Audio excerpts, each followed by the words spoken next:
여러분 안녕하십니까. CJB 8시 뉴스 시작합니다. 도시의 유휴 인력을 농가에 투입해 일손 부족 문제를 해결하는 도시농부 사업이 인기를 끌고 있습니다. 지금까지 10,000명이 넘는 도시농부가 16만 회나 농업 현장에 투입됐는데요. 충청북도는 국비를 요청하는 한편 남는 인력은 다른 지역에까지 파견해가며 사업을 확대하고 있습니다. 이태영 기자입니다. 충북형 도시농부들이 청주의 한 딸기 비닐하우스에서 딸기를 파종하기 위한 준비 작업에 한창입니다. 도시농부란 농촌의 일손 부족 문제를 해결하기 위해 전국에서 유일하게 충북에서만 시행되고 있는 제도입니다. 자치단체를 통해 농가에 파견된 20세에서 75세 사이 도시농부는 4시간 6만 원의 일당을 받습니다. 인건비 가운데 40%는 충북도와 시군이 보조하며 농민은 최저임금 이하만 지출해 부담을 줄일 수 있습니다. 지난해 사업 시작 이후 지금까지 10,000명이 넘는 도시농부가 등록됐고 16만 명이 넘는 인력이 지원될 정도로 제도가 자리를 잡았습니다. 이제 오전에 시간 많을 때 이제 이렇게 이제 시간을 보내면서 또 오후에는 또 이제 내 일을 볼 수 있으니까 그게 장점이죠. 외국 인력에 의존할 수밖에 없었던 농가 입장에서는 안정적인 일손을 확보할 수 있습니다. 언어 소통이 원활해 효율적인 일 처리도 가능해졌습니다.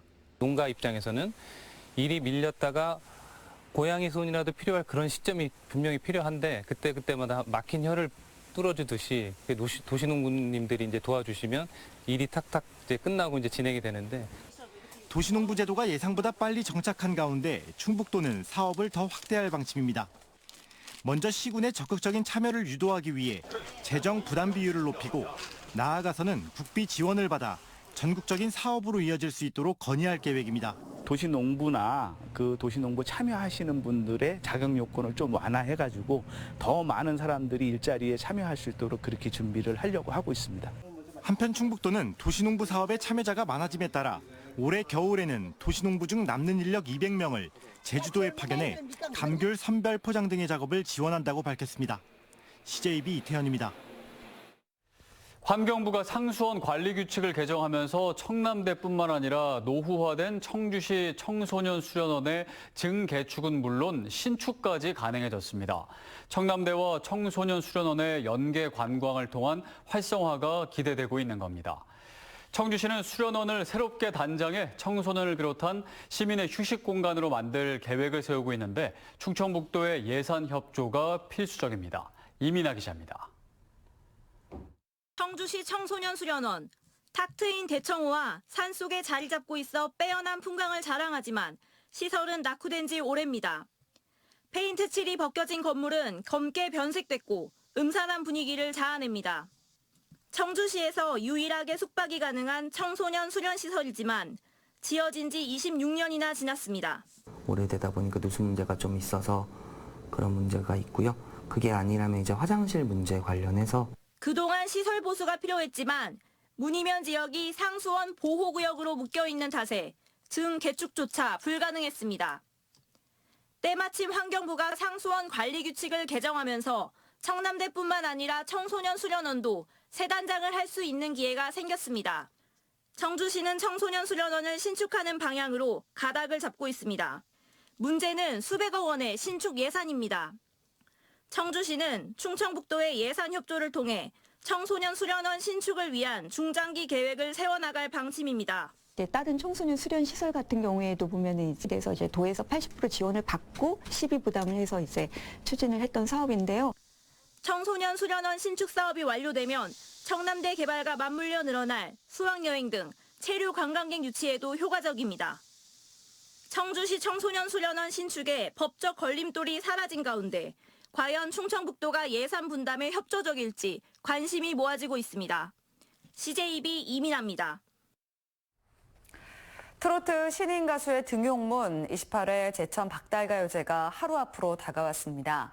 꿈과 열정을 품은 10명의 본선 참가자들은 최고의 무대를 선사하기 위해 막바지 연습에 한창인데요. 안정원 기자가 전해드립니다.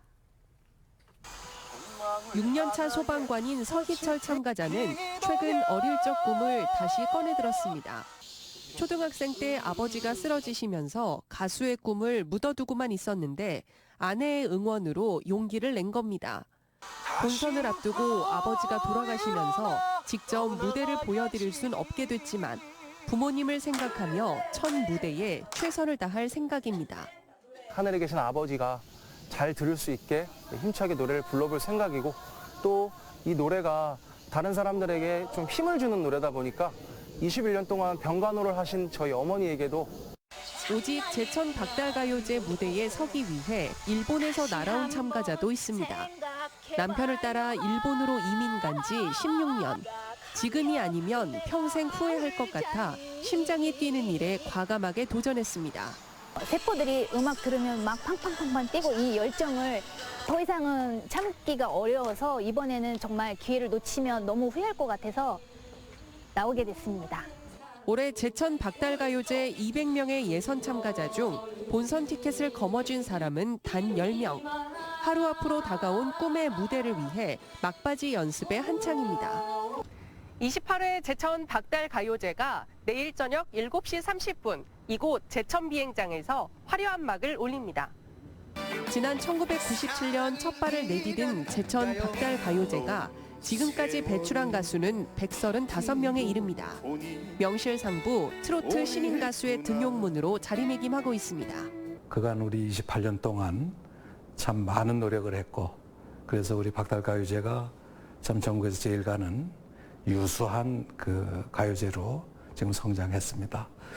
꿈과 도전, 가슴 뛰는 열정의 무대가 펼쳐질 제천 박달가요제는 선착순 무료 입장으로 만나볼 수 있습니다.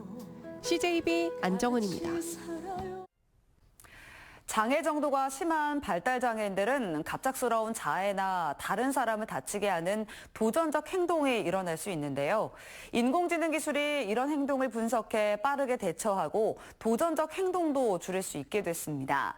대전시가 구축한 대전형 AI 발달 장애인 돌봄 사업으로 전국으로 확산될 예정입니다. TJB 조혜원 기자가 보도합니다.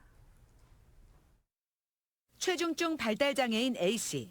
갑자기 앉아있던 의자를 던지고 간식으로 내어준 주스를 사회복지사에 끼얹습니다. 웃으며 이야기를 나누다 돌변해 복지사에게 주먹을 휘두르는 행위가 이어져 추가 인력까지 투입했지만 주먹질 등 도전적 행동은 계속됐습니다. 예측하기 어려운 공격 행동에 센터는 AI 카메라 12대를 설치했습니다. 도전 행동의 횟수와 양상을 AI로 분석했고 전조 증상 파악도 가능해졌습니다. 파악된 정보를 토대로 행동치료 전문가가 교육을 진행하며 A씨의 물건 투척 도전적 행위도 놀이 행위로 바뀌어가는 중입니다. 행동의 앞뒤 상황을 저희가 영상으로 확인하면서 발달장애는 정말 불편하게 했던 게 무엇인지를 빨리 찾아낼 수 있는 거, 거기에 적합한 계획을 세울 수 있는 게 AI의 가장 큰 효과라고 저는 생각합니다. 대전시와 통신기업이 행동을 분석하는 비전 AI 케어 프로그램을 현장에 적용한 겁니다.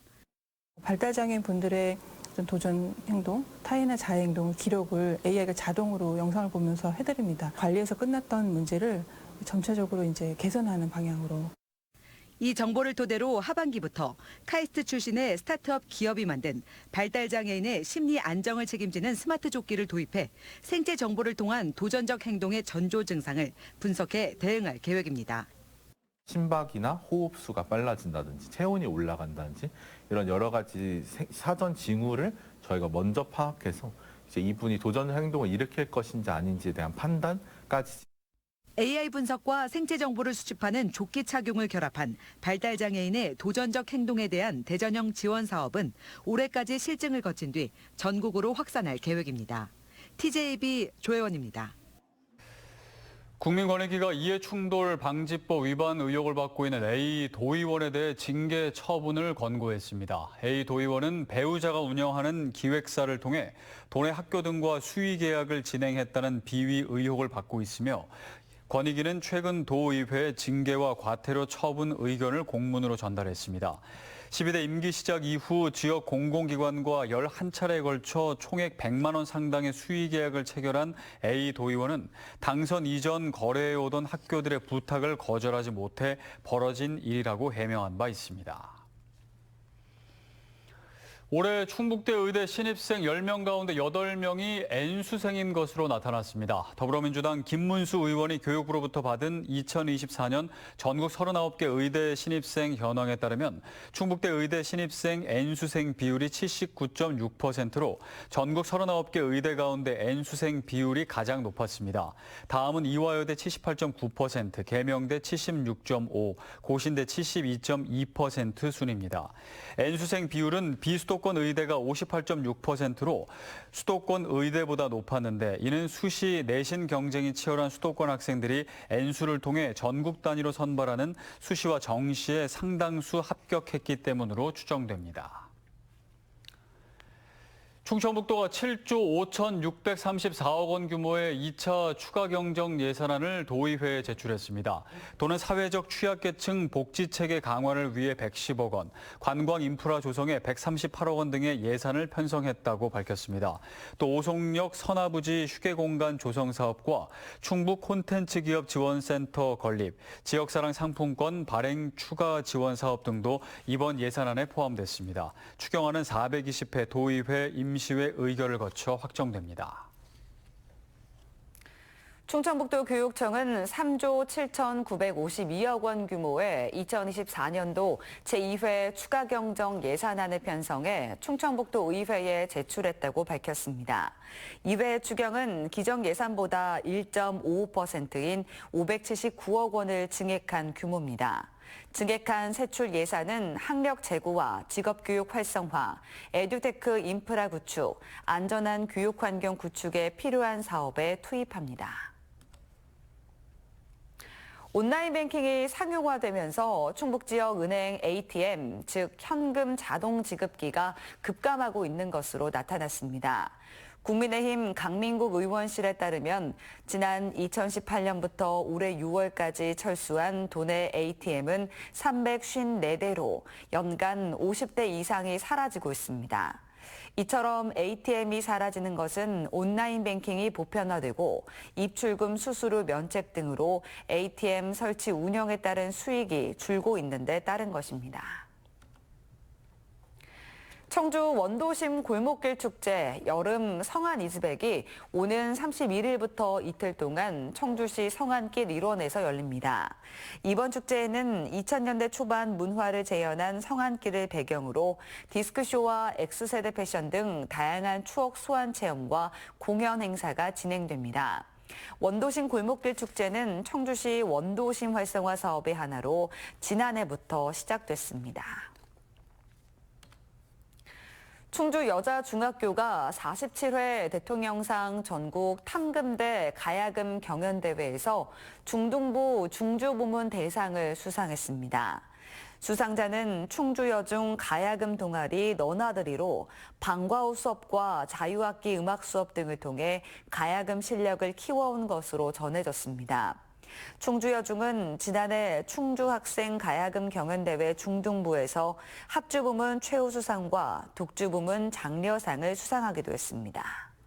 네, 처서도 지났는데 무더위는 여전합니다. 그래도 8월 말쯤이나 9월 초에는 한풀 꺾인다고 하니 조금만 더 힘내시면 좋겠습니다. 이상으로 CJB 8시 뉴스를 마칩니다. 시청해주신 여러분 고맙습니다.